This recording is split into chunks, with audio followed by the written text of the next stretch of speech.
यहाँ अहम तरीन खबर से अपने नाज़रीन को आगाह करेंगे कि सुप्रीम कोर्ट के फैसले के बाद पीटीआई के वकील फैसल चौधरी और लीगी रहनुमा मोहसिन रांझा के दरमियान नोकझोंक और जुमलेबाजी देखने में आई है। फैसल चौधरी ने कहा है कि वो मुस्लिम लीग को मुबारकबाद देते हैं, जिस पर मोहसिन शाहनवाज का कहना था कि इलेक्शन फिर भी नहीं होंगे। सुप्रीम कोर्ट ऑफ पाकिस्तान के फैसले के बाद पीटीआई के वकील फैसल चौधरी और लीगी रहनुमा मोहसिन रांझा के दरमियान नोकझोंक हुई और किस तरह की नोकझोंक थी, आइए आपको दिखाते हैं। क्या इलेक्शन फिर भी नहीं होना? नहीं इलेक्शन ना कर, तेरे सुने सारे नु घर कर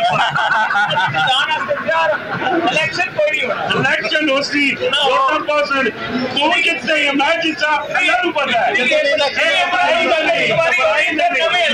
जबराइल नहीं मुस्लिम लीग को भी आइन जमहूरियत की फतह मुबारक। सर ये कैसे कह रहे हैं इलेक्शन नहीं होंगे? आप किस बुनियाद पे कह रहे हैं इलेक्शन नहीं होंगे? अभी तो 14 मई इलेक्शन में होंगे, हुकूमतें भी बनेंगी, ये अपोजिशन में बैठेंगे या हुकूमत में चलेगा, ये भी उसी की बुनियाद करेगा। लेकिन सर अगर आप फैसला नहीं मान रहे तो तौहीन अदालत की मुर्तकिब हो रहे हैं। सर आप फैसला मानेंगे? तौहीन अदालत की मुर्तकिब हो रहे हैं, आप फैसला नहीं नहीं, आप मानेगा या नहीं मानेगा?